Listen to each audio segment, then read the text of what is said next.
Hi everybody, welcome to the channel. I've been joined by Nathan Hills. He took Dori with Decimator Axe to the top four for UK Nationals. He took it to Worlds, 21st place, mate. Oh man, that is awesome. Such a fantastic achievement. I'm so chuffed for you. Thank you. Yeah, amazing. I tested quite religiously for Nats.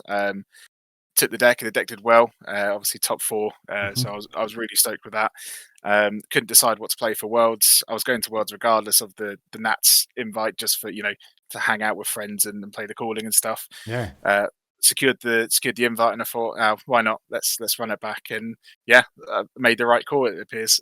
Yeah, see what she does on the bigger stage. But yeah, Yeah, yeah. yeah, we faced this quite a bit at Manuscrew, much to our delight. But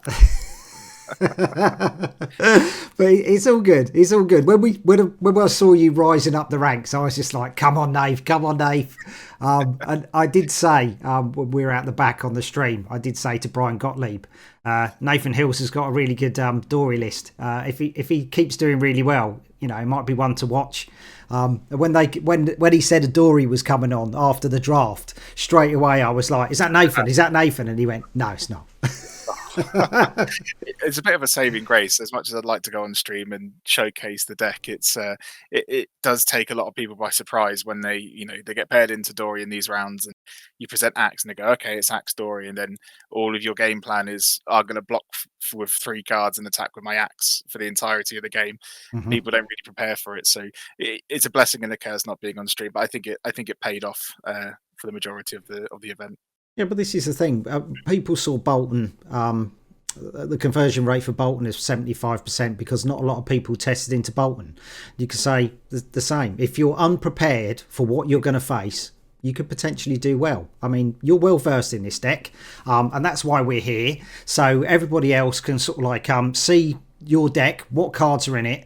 We can kind of go over some of the changes that you made from the UK Nationals deck to the Worlds deck. And we'll go through the matchups that you faced, through that event. So this is your default deck. Okay, so just run us through the equipment. Why is this the default? Yeah, take it away. Yep. So Axe, the pinnacle of the deck, arguably currently the best weapon in that's available to play. You pitch a blue, swing for 4. First card that's defended, that's a non-equipment. Its base block is halved. Or sorry, you get to choose a card to halve the base block value. So if they defend with a card with temper and a block card at the same time, you can halve the temper card and it'll get destroyed at the end of combat. But most of the time, it means that if they block with a 3 block card, it'll become 2. So you're always chipping away damage.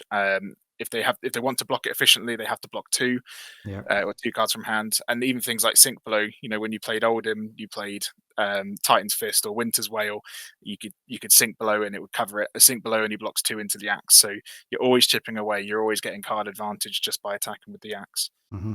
I remember when this card came out, people were like, "Oh, yeah, this seems really good," but the cost is really high, and that might be one of why it's not as popular as like the traditional Dawnblade. And of course, Dori does work with Dawnblade really well, but she can attack a second time with the axe. Does that really come in?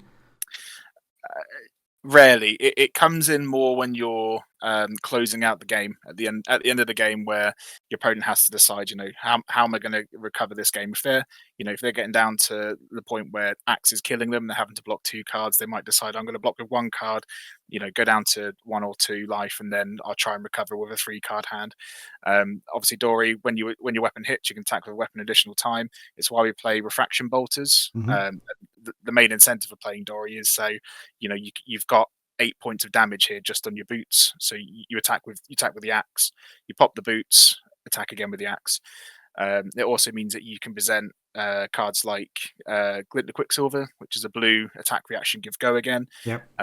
Again, if you've got more cards in your hand, you have possibilities to give your attack go again, which means your opponent has to, respect that you're going to swing for 8 points of damage and they have to block more cards. Most of the time, though, you're blocking 3 cards in your hand and you're presenting the axe, or you'll block 2 cards and present something like a CNC. But having the option to attack twice with the axe is nice. Mm-hmm.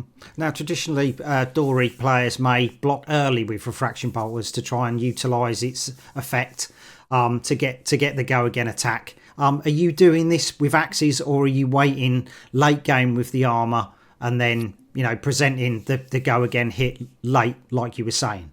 Yeah, so religiously, I like to try and hold my armor for as long as possible. If possible, I'd rather win the game with all of my armor. Obviously, that rarely happens. The armor is really important because it helps you prevent on hits for certain matchups, and all of your cards are. If you don't, the way I always kind of present Dori, or this style of Dori, is don't get attached to any of the cards in your deck. They're all block 3s or block 2s with some upside. If you look at Fjendel's Fighting Spirit, don't get attached to any of the cards. You can always block, recover, wait for your opponent to have a mediocre turn, then swing with the axe. So if at all possible, you block with armor first, then use your equipment to stop break points or crown away against CNCs if you've got lots of defense reacts. So I'll normally keep Refraction Bolters quite late into the game until I have to block with it, and then I'll look to set up a 2-card blue where I can attack with axe, activate Bolters, attack with axe again. Yep. Right. Cool. Braceforge Bracers. It has got the +1 ability. I mean, you're not really using it in this. You're using it for the 2 block. Yeah. Block 2, block 1. It rarely comes up, but it does come up. It's actually quite important into the Dromo matchup, where your game plan is to present Dawnblade and attack 2 dragons each turn. So you can attack something like, on your first attack, you can attack an Ashwing, give it go again with a Glint, or play a hit and run, attack the Ashwing. Yep. You can then activate Braveforge Bracers because your weapons hit, and then you can attack something like Mirage, where it has 4 health. So it means you're not having to commit extra cards to take out the Orc Dragons with extra health. Yeah, nice. You need the game plan into Dori. You've got to take care of those dragons in specific orders. Crown of Providence. It's just whether or not your arsenal gets clogged up. Fix your hand. There is an argument for Skullcap, but the way I've been playing this deck is you are a fatigue deck and you are blocking and controlling for as long as possible, but most of the time you're maintaining tempo because most of your opponent's cards are, if your opponent's playing like lots of head jabs, you're blocking with 3 block, head jab style effects. You're blocking with a 3 block. You're maintaining power to block parity, and then you're obviously pitching a blue to come in with the axe. So if you're leaking 4 damage a turn and you're presenting 4 damage a turn, most of the time you're keeping life parity, so Skullcap's not really relevant. So having Crown as a filtering your hand if you draw too many reds, or defending your arsenal against a CNC is really good. All right, cool. Last one. Everyone loves a tunic. Everyone loves a tunic. Tunic's really important for Dori, probably for the main reason being the best defense react in the game. Or I'm going to say it's probably, at this point, I think I have to justify it being the best defense react. Steelblade Shunt is a hell of a card. 1 resource, block 6. If they attack like with an Anaphos, you deal 1 damage to them. The card is insane. And it works really well when Tunic's at 3, because obviously you don't have to spend a card to use your defense react. You just remove the counter and activate it. That's why we're playing 9 Steelblade Shunts to make the most effect of Tunic. So you were in no way tempted to take Courage of Braveheart just for the 2 block. This is so crucial to get that 1 resource for the shunts. Yeah. Right. It's like using Tunic with Crown of Seeds back in the day for Oldim and Starvo. You just feel like you have an extra card every turn, and not paying a resource to block 6. If you're blocking with 2 3 block cards, it's 6, or you can block with 1 Steelblade Shunt for 3 for 6. It's incredible. Yeah. Thing is, people are going to ask. They go, well, if you're fatiguing, why not take the best armor package possible? But that's why Steelblade Shunt is a card. Righty. Okay, so let's get to the guts of the deck. 68 cards in your default match. Yes. Yeah. Okay, so it's a hefty deck. Yes, you're presenting almost all of your cards into every matchup, and most of the time you're sideboarding into extra cards.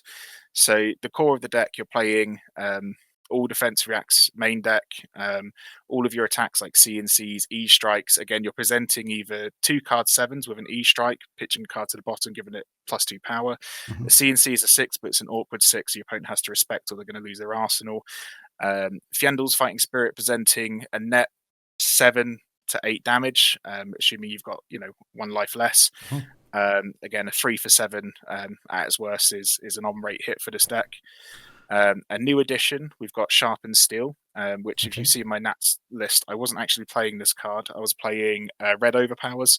I wanted some more reactive cards for things like Icelander, where you can just chip in extra damage. I switched to Sharpened Steel just for more consistent 3 for 7s. Mhm. Keep a 2 card hand, you get to play Sharpened Steel, pitch a blue attack for 7. The thing is, that's a really awkward block. 7 with an axe that basically already is going to get rid of one of the armor off a defending card. You just like that's a pain. I'm glad you didn't take that to Manuscript. Final Fighting Spirit. Sitting at the top tables of stream and bringing up the cards for everybody. Finals Fighting Spirit, you're going to see it, and you see the best players. They always take the damage when they know that the Fighting Spirit is going to, when they're going to play it. So it's like people do it with Scar for a Scar as well. You go, I want this for a Scar to come in for a go again attack. So they take the damage.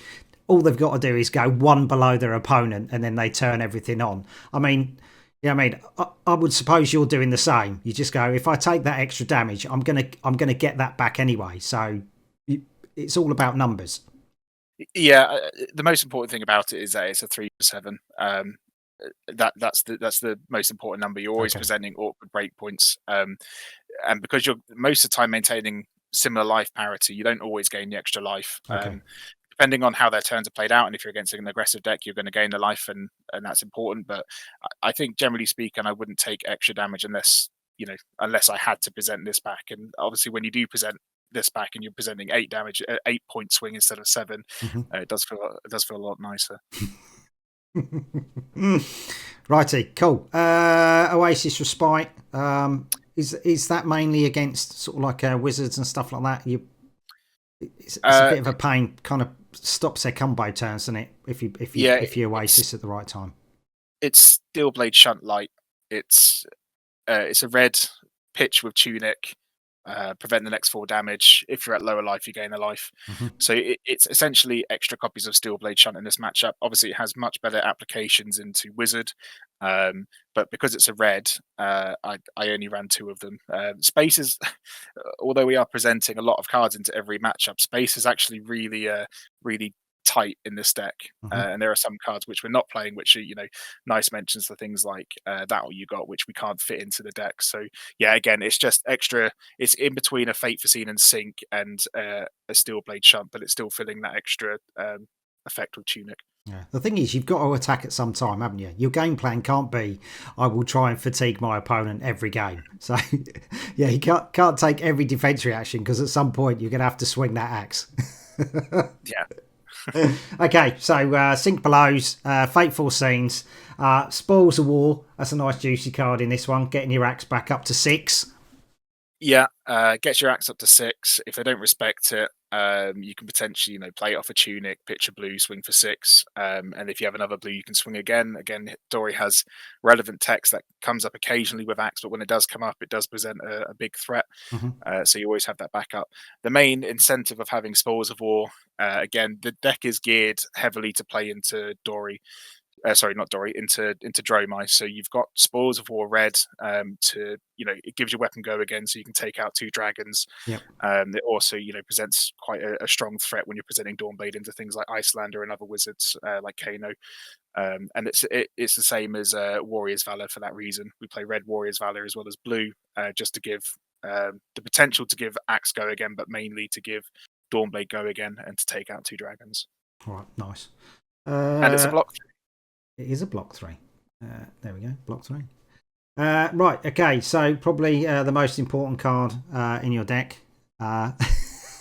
Yeah, Steel blade shunts. creme de la creme.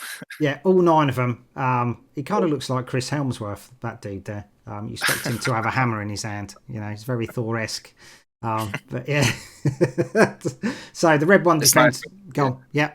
I was gonna say it's nice when you sit down against a Bravo opponent and they're starting at 31 life, because you're essentially just always blocking out Anaphos with these, and it just feels great when they pitch and attack Anaphos for 6, and you go, cool, activate Tunic, his Steel Blade Shunt, you take your damage, and just the face drops when you play it. It's brilliant. Yeah, they're probably just looking at your Tunic, just going, I just need to kill that Tunic, and I'll be quite nice.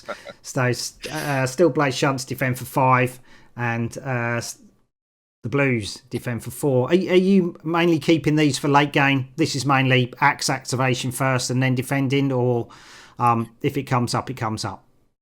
It's mainly getting one in your arsenal, getting a defense react in your arsenal, so you can set up your opponent's going to be trying to set up bigger turns, so you want to make sure you have some coverage for those turns by having a card in your arsenal. So if you get a Steel Blade Shunt in your arsenal, great. Wait for Tunic to get to 3 and then use it where possible. If not, then I'm just going to most of the time block with the rest of my hand, pitch Steel Blade Shunt, attack with axe, and hope on the second cycle that they're low enough with a weapon attack that this is going to make them think about attacking, or potentially kill them. Yeah, nice. Another pump, Driving Blade. So Dromai match +1 must be nice. Axe coming in for 5, but more importantly, gives you go again. Yeah, so the trend for all of the blues, the vast majority of blues in this deck, all give go again for your weapon attack. So we're playing precision press, which we'll get to later, which actually doesn't really do anything with the axe. But the key is it gives Dawnblade go again, which allows you to attack 2 dragons and just pressure the board, build up the counters on Dawnblade, and then raise face against Dromai. So is Dromai like the hardest match now? No, not by any stretch. It's the matchup where I expected there to be a lot, and relatively speaking, there's no cost for playing these cards in my deck. Like, they are a blue block 3. Right. So for the axe, that's all you need, a blue block 3. But if I can transition into a matchup where I know I'm going to be playing against it a lot, I want to have the most optimum blues possible, and that is giving go again. Essentially, the hardest matchups by far and away is any fatigue dash deck or Phi. Both of the most difficult matchups. Both of the matchups I didn't want to play against at Worlds, and I did play against them, and they were my only losses at Worlds. So I think the deck speaks for itself. I played against 2 Dromais and won quite easily, much to most people's disbeliefs about this deck's abilities into the matchup. I know when I said about you having Decimator Dori, Erica Forsloff, who was at the back with us, who was commentating, just went, has he got Dawnblade? I didn't really want to give much away of your deck, and I went, he's got Dawnblade for one matchup. I was just like, it'd be a bit silly if he didn't take it, really.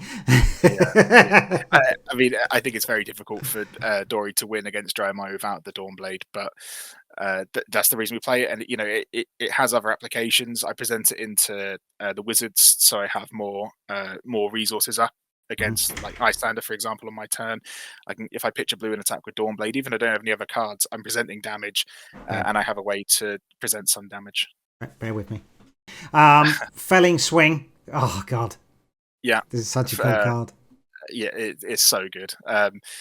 It's a nice little pump on turn 1 when you're playing Dori. You go Felling Swing, pitch a blue Felling Swing, pitch a blue attack with axe. It's a 3-card 8, and they have to normally block with their entire hand or at least 3 cards. So you're already winning the fatigue race. You've traded 1 blue for 3 of their cards, and you get an arsenal. So it's an insane turn 1 play. When you get your opponent low enough so they're having to 2 block hands, it's a great finisher. Again, this is the kind of the counterpoint of having all of the go again cards for Dawnblade. This card does nothing when you're presenting Dawnblade, and I've had a couple of matchups where I'm playing against Icelander and I pitch Felling Swing to attack, and they read Felling Swing, and they've got a concerned look in their face, like, what? Why is he playing this card? This Dawnblade's not an axe, and then eventually it starts unraveling that. Yeah. It's not the main game plan. So, have you ever been tempted to put the yellow or the red in, or is it simply it is a blue to activate axe, and late game or turn 1, as you were saying, it's a banger of a card? So yeah, I think for what you said, it's mainly activating axe, and then late game or turn one, it's a good turn one play. I think there was an instance or an iteration with the deck where I did have the red in my deck, but when your primary game plan is to block with your hand, keeping obviously high powered reds which require an extra blue to attack with isn't really what you want to be doing. Like Hmm. if you want to come back with a red felling swing, you have to keep a red felling swing and two blues, Yeah. which most of the time in the mid game where you're going to be trying to blocking out a lot of the damage, that's not really going to happen. So it just ends up clogging your hands. So yeah, I cut them, put red overpowers in to have better game plan at Nats for Icelander, and for closing out Dromai. Yeah. And then I cut them completely for the sharpened steels, which are considerably better. Right, cool. Nice. You said about it earlier, Glint the Quicksilver. Most Dori players will know about this. Most people who play against Dori will know about this card. Awesome card. Gives you a go again and draw a card. You know, fantastic. Yeah, blue block 3, say no more. I look at the text and go, yeah, that's awesome. You go, yeah, look at the colour and look at the block. A pure fatigue man at heart. There we go. Right, and talking about hearts, what a segue. It's like I'm a professional. Heart of Findale. That's a new edition. Yes, I get a couple of people asking me, how important is Heart of Fjendel in this deck? It's not that important. I think don't let this be a reason for you not to play the deck if you don't own a Heart of Fjendel. You don't necessarily need it. It does come up nicely where you're playing against Katsu and they're occasionally leaking in 1 point of damage, and you get to pitch Heart of Fjendel, gain a life and attack with axe. You feel like a master. But equally, there are times where you want to block out with your entire hand, and you've got a Heart of Fjendel, and you go, well, I've got to take some damage because I can't block. Yeah. So I think it depends on my mood whether I say Heart of Fjendel is good or bad. And I still, honestly, to this day, I don't know if it's a good card or not. But don't feel dissuaded if you don't have one. You can still play the deck, and you can just play another blue over it and be completely fine. So what blue would you put in its place? I probably played a third Hold the Line, which was another edition that I added after Nats. So I cut 3 last ditch efforts which were in the deck, and I put them in because of the Fatigue Bride deck going around, and I felt that matchup was going to be quite a challenge. So I wanted a way to be able to close the game out when it came down to the wire. With that deck gone, Fatigue matchups kind of lost their flavour a bit, so I was able to cut them. I put Hold the Lines in to have a bit more effective game plan into decks that play Art of War, and also Rhinar, who present Bloodrush Bellow. It's also really good into them. So Nice. I'd probably go up to the third one of those if you don't have a Heart of Fjendel, but otherwise a blue block 3 is a suitable replacement. The other question: do you use a token in its place, or do you actually play the card? I play the card. I don't actually own a Heart of Fjendel. One of my local players in Whitney, Ryan, has gracefully lent me his Heart of Fjendel and his Warmongers actually for any and all events I've ever run for. So I do owe him big time for lending me these cards. But no, I suppose if he ever asked me to play it as a token, I play a token in its place, I would. Nice. But always play your cards double sleeved. Indeed. Right. Okay. So hit and run, mainly for Dromai match. Is it kill dragons? Yeah. Kill dragons. Yeah. You can potentially do some fun shenanigans with when you have 2 blues and a hit and run with the axe. But yeah, focus on killing the dragons. Yeah. Nice. You talked about it earlier. Hold the Line. This would be the extra edition if you didn't have a heart or didn't have a friend who could lend you a heart. Yeah. Again, it's just a nice blue defense react that has good upside into matchups where they're going to present Bloodrush Bellow, Art of Wars, or draw multiple cards. I think those are the only real cards you have to worry about. But in a worst case scenario, you can just Arsenal an extra defense react. So if you're playing against Katsu and you've blocked 3 into a Worming Gust Wave, and they go, here's my Ancestral Recall, Ancestral Empowerment. You can block with Hold the Line, and you feel generally quite happy with that trade. Yeah. How many times you've actually pulled that off where you've had the secondary ability? Only into matchups where they play Art of War. I didn't do it at Worlds. I think I played against a Katsu and a Phi, and I think the Katsu, it didn't come up, and the fire didn't come up, but I was able to block with it. I think I blocked out a rain razors against my Azalea opponent when they tried to come over the top with like a huge infecting shot. Yeah. So it does have application. Cool. Righty. Overpower. You said you were using reds earlier, and you switched them out. These are the blues. Blues are still good. Still gives you +4 most of the time. They act as a nice felling swing, and the reason I played the red, as I said earlier, the reason I played the red overpower instead of red felling swing at Nats was I wanted more reactive plays into Icelander and Dromai. Overpower blue again, blue block 3, but having the application just to hold the card, and your opponent's going to be guessing, oh, he's got 3 cards in hand, what's it going to be? And you present Sigil of Solace the turn before, and they go, oh, maybe he's just going to Sigil Arsenal, and you go, okay, I'll just block 1 card, and you go, here's my overpower, take extra damage. Feels pretty great. Precision press. You said it didn't really come up much. It's got piercing, which is always nice. Combining that with your axe, I don't know, it must be pretty good in some instances. Well, that's why it doesn't come up. Because it's sword or dagger. Sword or dagger. Yeah. Sorry. So again, blue block 3 in the core deck, and some question marks when I pitch it or block with it when I'm presenting axe. But again, the game plan is for when you transition into Dawnblade, you've got an extra way to give go again. Yeah. Nice. Warmonger's Diplomacy. Still that pain card. I'm surprised you take it with most matchups. Or is it literally blue block 3? Yes, you said it. That's the catchphrase. Catchphrase of the deck is a blue block 3. I think I don't really ever play Warmonger's Diplomacy. I think I always block with it. So I think for its price tag, it is a glorified blue block 3. But the matchups where it does become relevant, you do feel nice that it's in the deck. Like I played against Azalea in my round 1, and there was a couple of turns where I was getting low on cards, and I had 1 card hand. I just played a Warmonger, and I just essentially time walked him, just took his turn off, which felt really good. Nice. Okay. Your inventory. Imperial Warhorn. We kind of saw this when way back at the beginning of the year when Oldhams were around, and they took this matchup for Frost Hexes.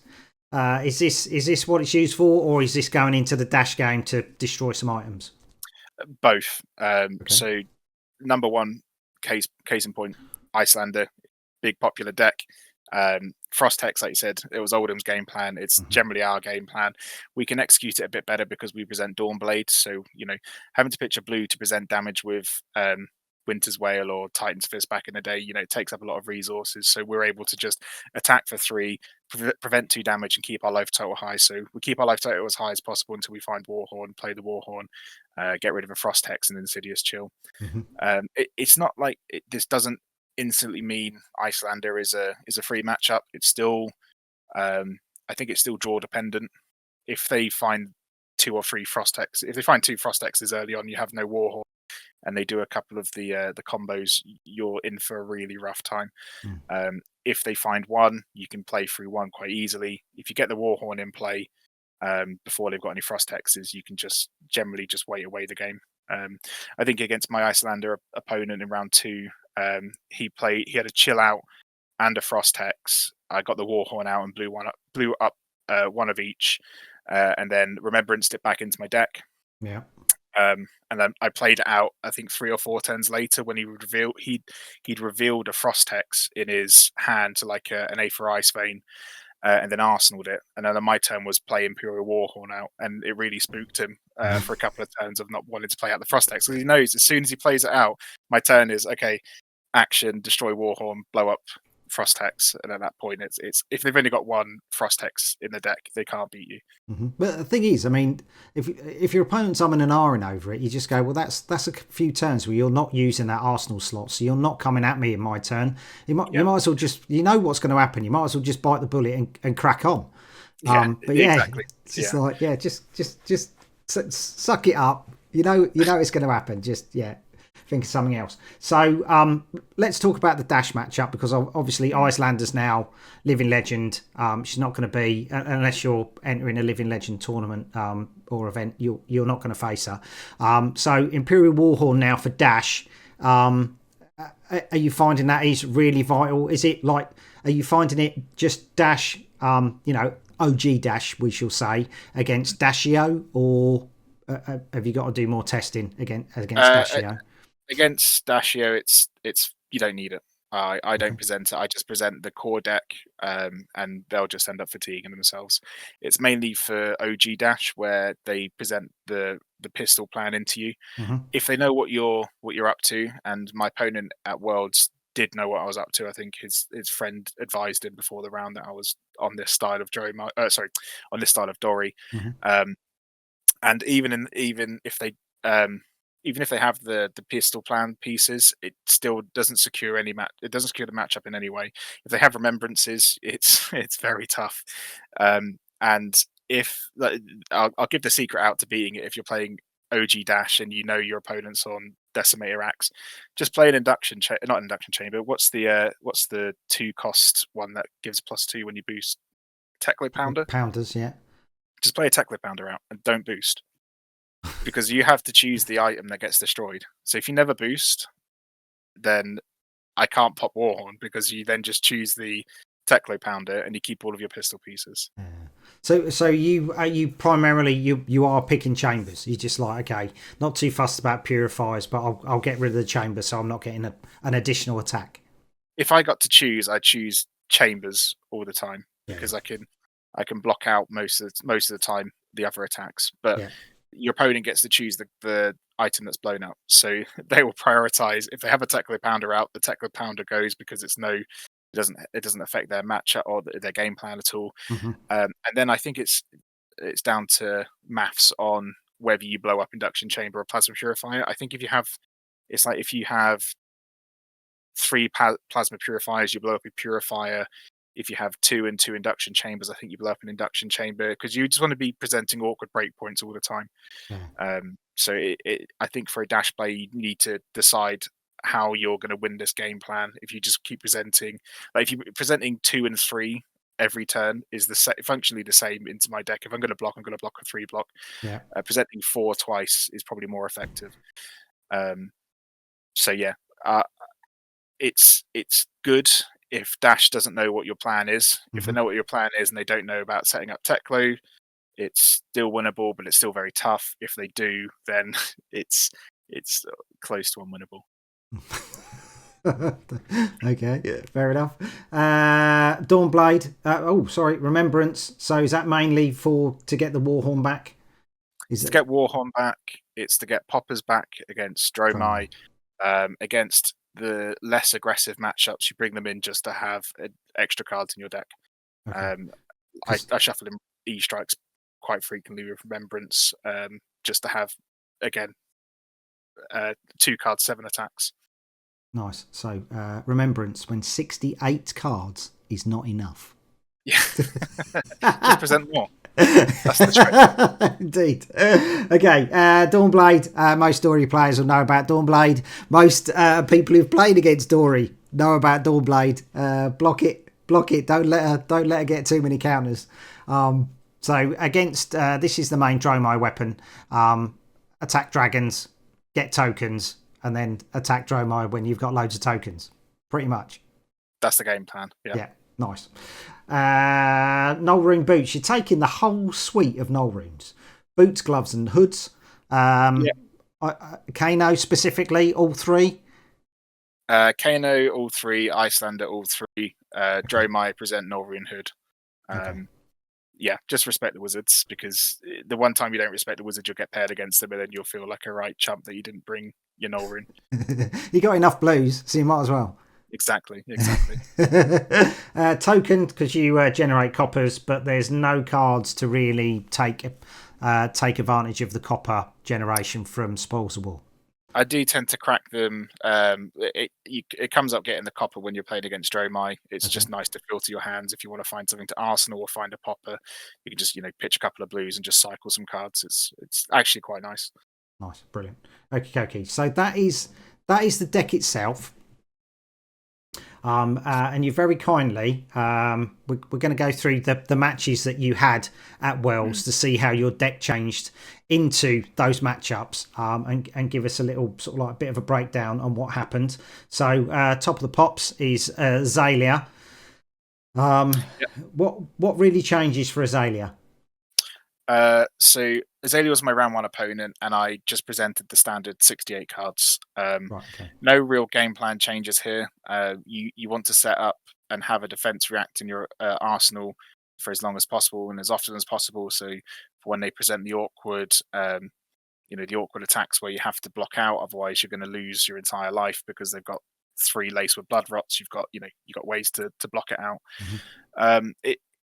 It feels like it's a good matchup for Dori. If Azalea knows what they're doing against fatigue matchups, it can be difficult. If they're pitch stacking effectively and putting Bolton shots and rain razors and Codex of Frailties to the bottom, they have a game plan for the end game.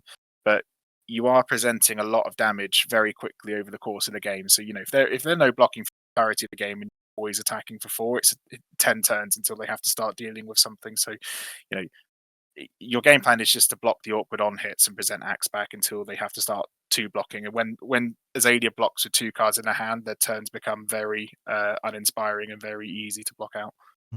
Nice. So how many Azaleas did you play? Just one? Just one, yeah. My round one opponent, and yeah, I was fortunate enough to win.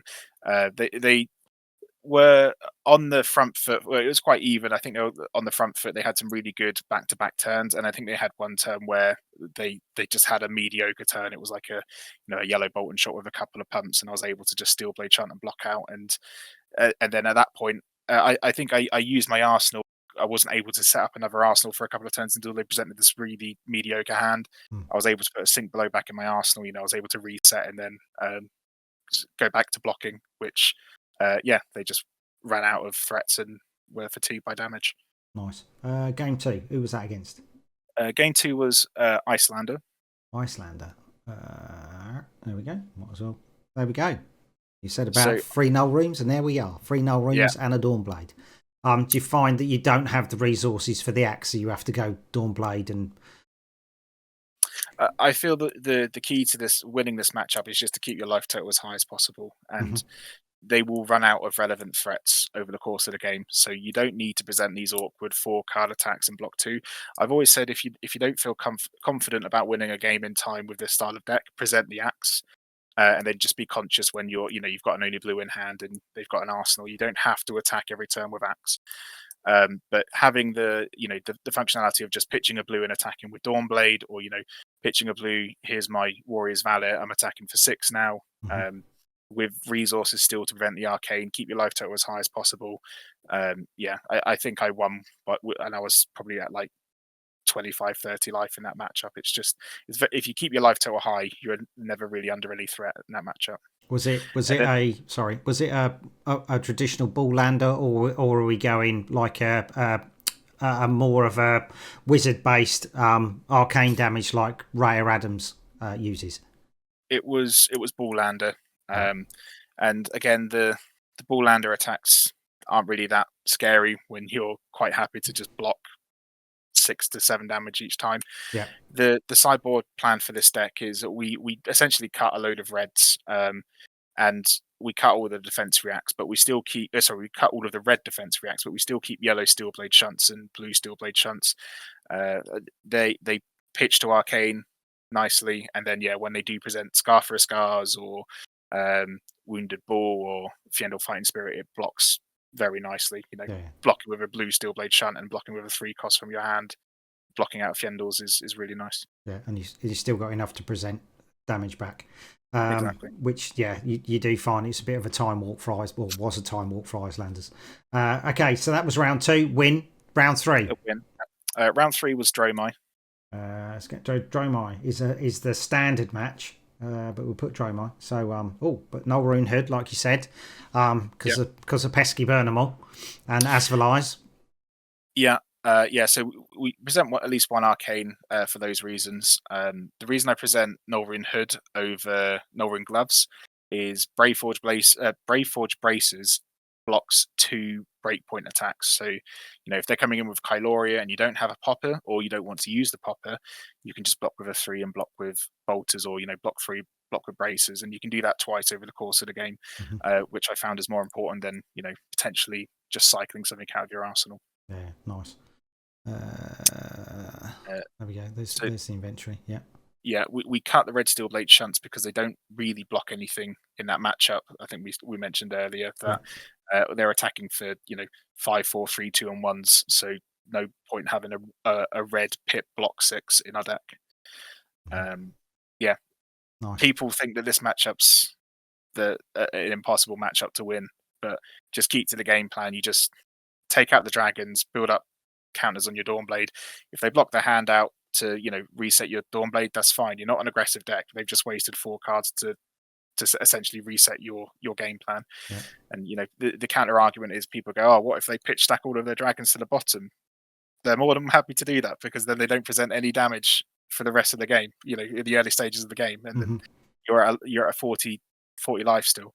If they then go, okay, here's my Asvalai Chromai, you go, okay, I'll take some damage on this turn, and I'll pop your 2 Chromais, and then I'll take your Mirage damage, and then on the next turn you just keep this game plan, and they can't really influence what you're doing. Yeah. So nice. Okay, cool. So Dromai, you won that one. Yes. Yep. Yeah. I know you did, because you were on the top drafting table. So that's the Dromai match. So that was 3. You had 4 rounds. 4 rounds. What was the 4th? Katsu. Right. Okay. So a ninja. You don't like 5s. Katsu. I quite like Katsu. They have few explosive turns. The explosive turns they have are very explosive and high impact. But the reason why Katsu is better than 5 for this deck is that they're presenting these high powered turns, but they're fatiguing themselves. They're discarding a card from their hand, taking a card out of their deck, and attacking with a premium card. Like, that's fine. I'm going to see your premium cards throughout the game anyway, because your game plan is to just keep blocking every turn. So if you just want to have more consistent high power attacks, eventually high power turns, eventually you're just going to run out of your good cards, and you're going to be presenting just awkward turns where you're just attacking with like Kadachi, here's my 0 for 4 Flusterfist or something like that, and that's perfectly manageable. I think my opponent presented, I think he said he knew I was on the T strategy, and he presented Heart and Cross Strap, Mask of the Pouncing Lynx, and obviously Breaking Scales, and what's the ninja boots? Breeze Rider boots. Everything with combo gets go again. And he did the cool line of the running joke in our chats is that I don't know the Katsu lines, and it is a joke, but it's also true. I don't know the Katsu lines, and I still to this day don't really know the Katsu lines. But he did the line where you attack, then you pop Mask of the Pouncing Lynx to go get blue Bonds of Ancestry and activate Katsu, discarded a card to get another combo card, and had a really insane turn where he did red Bonds of Ancestry into blue Bonds of Ancestry. And I took like 20 damage from like 40 down to 20. And I was like, okay, well, you've just used all of your equipment now. And I just get to keep presenting my game plan. And he had no more threats. He had no way of like threatening me with a Mask of Momentum. So I was like, okay, this matchup is now manageable. And I just ran that to the win. Nice. Brilliant. So it is pretty much the default deck. Default deck. Yeah, nice. Okay. So we're going to draft. You're in the top table for draft. You make it onto the backup table. You went Tekla-Vossen. How did that go? First draft? First draft went right. I went 2-1. A bit of a. I'd say I probably wasn't as prepared for draft as I have been in previous sets. I was really switched on and ready for Monarch, for Nationals. I probably didn't put the time in I really deserve, or I really should have done for drafting. So I was pretty happy to go 2-1. I was fairly confident with what I knew to go 2-1. So I'm not exactly disappointed with that. I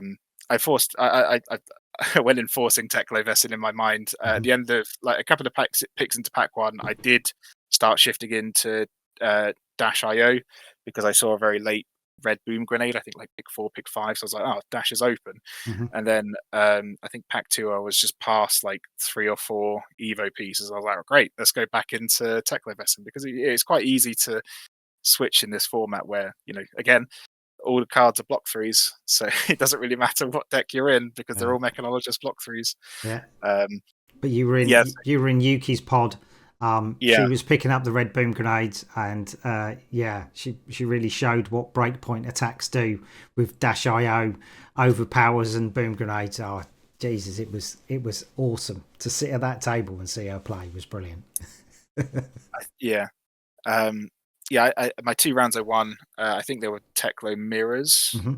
and I lost to another Dio in our pod, and that was the one I lost in the backup stream.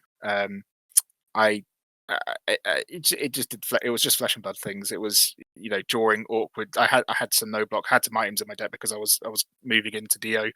I drew no blocks into the turns where I needed blocks and died essentially. So Yeah. yeah, I don't think it was. My opponent's deck was good. I think my Tekla Vesson deck was also good. It's just the way the cards go sometimes. So I wasn't really disappointed with that. Yeah, it's what you do when you play mech. Sometimes you just pull hand of nothing. You're like, Yeah.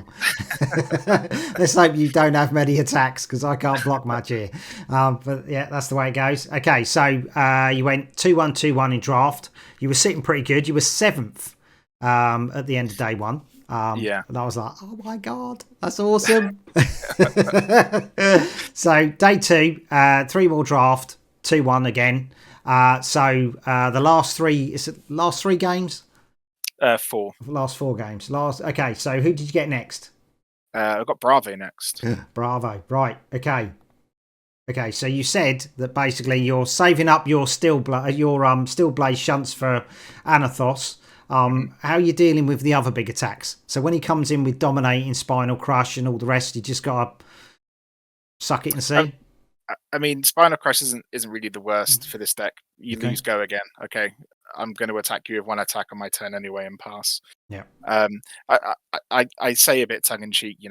Bravo starts at 31 life. It's not always the case. You do need to block damage to stay alive. And yeah, I think there were some shunts that I used on like crippling crushes and what's the other one? Starstruck.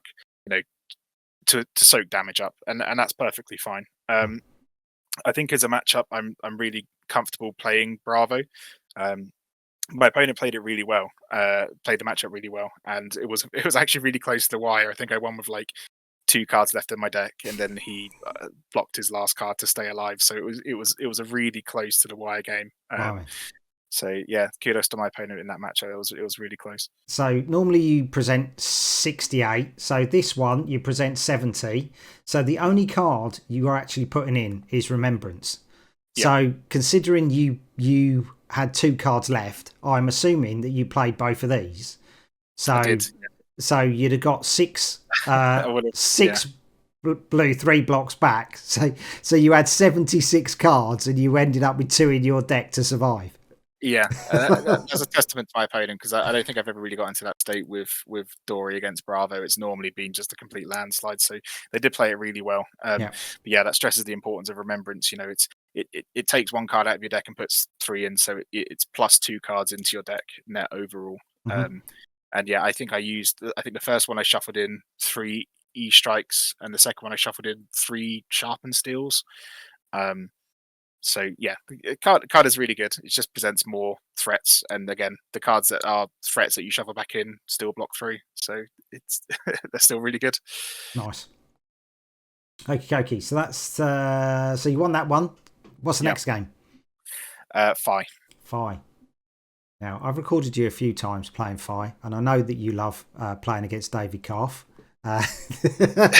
He tested a lot with you. He's a good Fi player. 68 cards again. Is this just the default? Are we? Looks like the default. It's the default deck. Yeah. So, what's the game plan? I tested a lot against David and Ben. Both quite competent Fi players, and were happy enough to thrash me around most of the time in this matchup. With Red Bittering Thorns, it makes the matchup incredibly or even more difficult than it was before. The game plan is disrupt Mask of Momentum and present 7 damage back. So block 2 chain link 3s, present Red Fiendl's Fighting Spirit, block present E Strike, CNC, Sharpen Steel into just a Great Axe. That is the game plan, and I wish there was something fancier. Something fancier than that I could say, but it's not. They're going to deal a lot of damage to you, and you just have to hope you draw well enough that you can block and present this damage back.